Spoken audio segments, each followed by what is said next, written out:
শুধু দর্শক বন্ধু, আপনারা দেখছেন একে নিউজ বাংলা। আর এই মুহূর্তে উপস্থিত রয়েছে Kolkata Subodh Mallick square.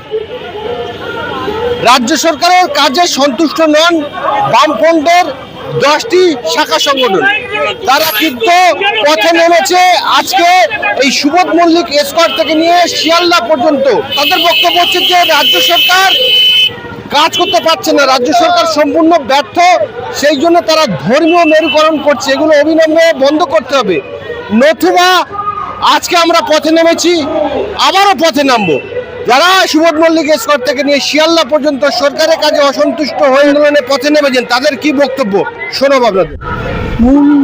Uniform civil code বাতিল করো, গুন্ডা দমন বিল বাতিল করো, হকার উচ্ছেদ যে শুরু করেছো সে হকার উচ্ছেদ বন্ধ করো, আর জনবিরোধী নীতি বর্জন করে জনগণের পক্ষে নীতি গ্রহণ করো।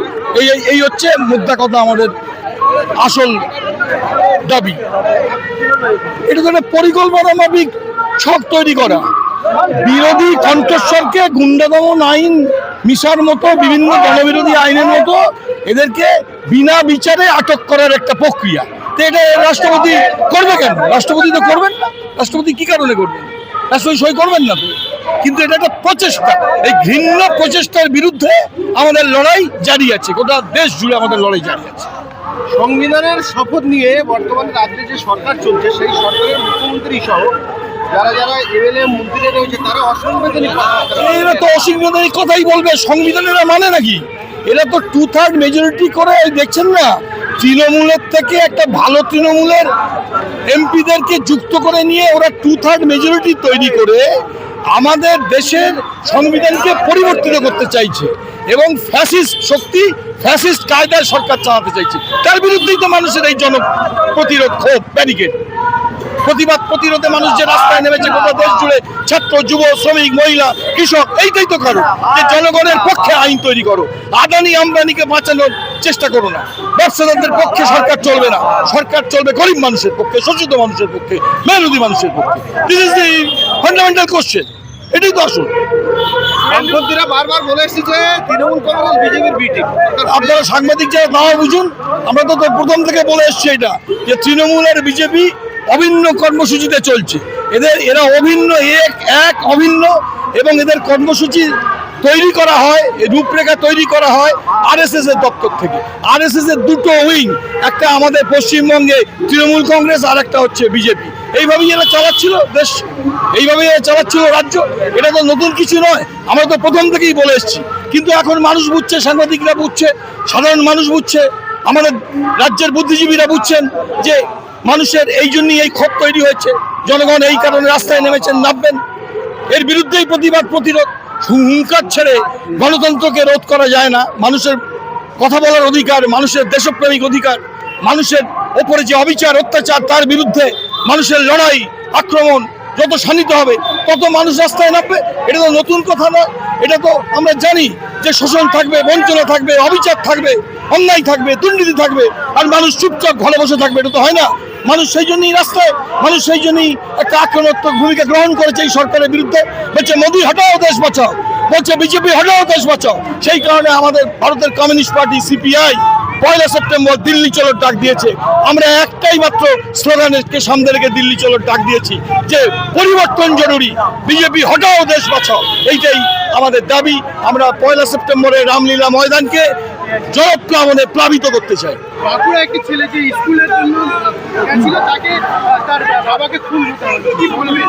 তাই তো, সরকারের জনবিরোধী নীতির বিরুদ্ধে বা সরকারের ফ্যাসিস্ট কায়দায় চলার বিরুদ্ধে, সরকারি ব্যবস্থার অন্যায় দুর্নীতির বিরুদ্ধে কিছু বললেই সে দেশদ্রোহী, তাকে খুন করা হবে, হুমকি দেওয়া হবে।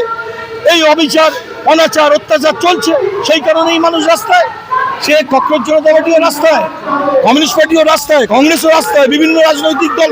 বিজেপির বিরুদ্ধে ধর্মনিরপেক্ষ সমস্ত গণতান্ত্রিক মানুষকে ঐক্যবদ্ধ করতে হবে এবং বিজেপির বিরুদ্ধে সমস্ত ধর্মনিরপেক্ষ গণতান্ত্রিক দলগুলোকে, রাজনৈতিক দলগুলোকে ঐক্যবদ্ধ করে আমাদের এই লড়াই জারি থাকবে। একটাই স্লোগান, বিজেপি হটাও দেশ বাঁচাও, পরিবর্তন জরুরি।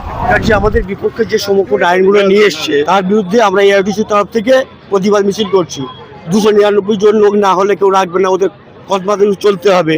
আমাদের কোনো অথরিটি আমাদের কিছু গ্রাহ্য করবে না, তার প্রতিবাদে আমরা এআইটিসির পক্ষ হয়ে আমরা আজ মিছিল করতে এসেছি, যাতে আমাদের অস্তিত্ব বজায় থাকে, সেই জন্য আমরা এখানে এসেছি। ইনকিলাব জিন্দাবাদ। দাদা, আপনারা যেটা বলছেন 100 দিন হয়েছে, তার মানে হচ্ছে কি 100 দিন হয়ে গেছে বলে তাকে আমরা মাফ করে দেবো? আর যে আইনগুলো এনেছে, ফার্স্ট হচ্ছে যে আইন এনেছে তার বিরুদ্ধেই তো আইন হিসাবে ওকে আগে জেলে যাওয়া দরকার। কেন, উনি তো টিভির সামনে উনি তো সম্পূর্ণভাবে টাকা নিয়েছে, এটা তো পরিষ্কারভাবে দেখা গেছে। যারা ওকে আজকে বসিয়েছে ওখানে আপনাকে মুখ্যমন্ত্রী করে, সে প্রধানমন্ত্রী নিজেই ওনাকে দোষারোপ করেছে, তারপরে ওনাকে প্রধানমন্ত্রী করছে। তার মানে হচ্ছে যে ইনাদের পার্টিতে, বিজেপি পার্টিতে কোনো এরকম লোক নেই, এরকম ফেস নেই যাতে ওরা মুখ্যমন্ত্রী করতে পারবে। আগামী দিন ওরা এইভাবে বিচ্ছিন্ন হয়ে যাবে বিজেপি। আর আমরা রাস্তায় নামবো না কেন? আমরা 100 দিন হোক বা 400 দিন হোক, আমরা সবসময় রাস্তায় ছিলাম, আমরা রাস্তায় থাকবো। রাস্তায় এআইটিসিকে নিয়ে আমরা সব সময় আগামী দিনে জোরদারের থেকে বেশি জোরদার আন্দোলনে আমরা নামবো। 365 দিন পরে আমরা যদি 10-এর মধ্যে 9 না পাই তখন আমাকে বলবেন। ওই হিসাব নিকাশি উনাকে বলুন, ওনার কাছে রাখবে। কত টাকা উনি নিয়েছেন আগে ওটা বলুক না। ও তো অনেক ফাইলগুলো খুলতে, নিজের ফাইলটা বলুন খুলতে। ওর যে সাহক যে চারটে সাহক মারা গেছে, তার ফাইলের কি অবস্থা আছে? এখন যে মারা গেছে তার ফাইলের কি অবস্থা আছে? কেন ওটা খুলছেন না? ওইগুলো কি হয়েছে? বন্ধ করে রেখে দিয়েছেন নাকি? না আর লোক পাচ্ছেন? এই যে 3টাকে যে এমপি করে রেখেছে সাইড থেকে এনে, কি ধোয়া তুলসী পাতা?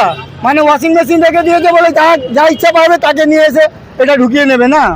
পশ্চিমবাংলায় সাম্প্রদায়িক সম্প্রীতি বিঘ্ন ঘটতে পারে, কি বলবেন এই বিষয়ে? একেবারে 100% সেটাকে আমি সাপোর্ট করছি। কারণ আমরা দেখছি চতুর্দিকে একটা বিশেষ সম্প্রদায়ের মানুষদের বাড়িতে ঢুকে বলা হচ্ছে যে ধর্ম পরিবর্তন করতে হবে। এবং সবথেকে বিস্ময়কর ব্যাপার হলো, আমাদের রাজ্যের যিনি মুখ্যমন্ত্রী, তিনি তার একটা খুব সম্প্রতিকালে স্টেটমেন্টে বলেছেন যে আমি যা প্রতিশ্রুতি দিয়ে এসেছিলাম সেই প্রতিশ্রুতি আমি পালন করেছি। দুটো কাজ বাকি আছে, তার মধ্যে একটা হলো ধর্ম পরিবর্তন। এটা তো একটা সেকুলার, একটা ধর্মনিরপেক্ষ দেশ, কাজেই যে যার ধর্ম নিজের কাছে, নিজের প্রাইভেট। এবারে একটা সরকার কি করে ধর্ম পরিবর্তনের কথা বলে? এটা দেশের মানুষকে বিভক্ত করে, ধর্ম জাতির আধারে বিভক্ত করে দেশকে দুর্বল করে দেবার প্রচেষ্টা বলেই মনে করি। সংবিধানের শপথ নিয়ে এমএলএ মন্ত্রী বা বলতে পারে না।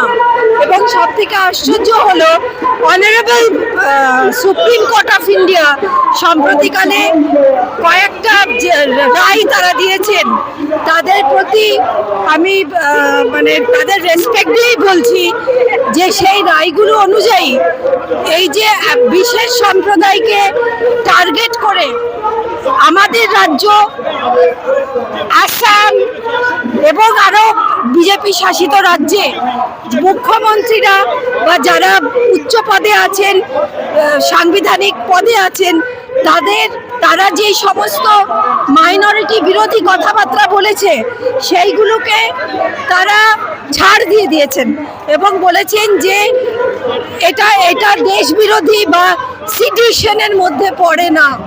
সেইটাও একটা প্রচণ্ড উদ্বেগজনক, কারণ আমাদের দেশে এবং এখন আনফর্চুনেটলি রাজ্যে যে সরকার আছে তাদের মূল মন্ত্র হলো মানুষকে ধর্মের আধারে বিভক্ত করো, জাতপাতের আধারে বিভক্ত করো।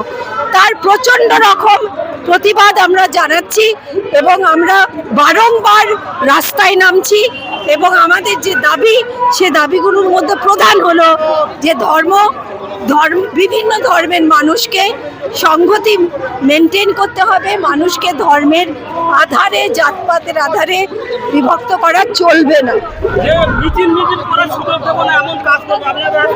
কেন মুখ্যমন্ত্রী কি ভয় পাচ্ছে মিছিল মিটিং করলে? মিছিল মিটিং আমাদের গণতান্ত্রিক অধিকার, সেখানে মুখ্যমন্ত্রী দেবেন না এটা বলার কোনো অধিকার মুখ্যমন্ত্রীর নেই। আগে কাজ করে দেখা, যদি কাজ ভালো থাকে তাহলে হ্যাঁ, আগে কাজটা করে দেখা। আগে কখনো দেখেছেন 3 মাসের মধ্যে একটা সরকার ক্ষমতায় আসার পরে 3 মাসের মধ্যে রাজ্যের মানুষ সেই সরকারকে বদল করতে চাইছে? এটা প্রথম আমরা দেখছি। এই কারণে যে এই সরকার যে বারংবার পরের পর যে পদক্ষেপগুলি নিচ্ছে তা মানুষ বিরোধী, জনবিরোধী, শ্রমজীবী মানুষ বিরোধী এবং ধর্মের আধারে মানুষকে বিভক্ত করে দেশকে দুর্বল, রাজ্যকে দুর্বল করে দেবার প্রচেষ্টা।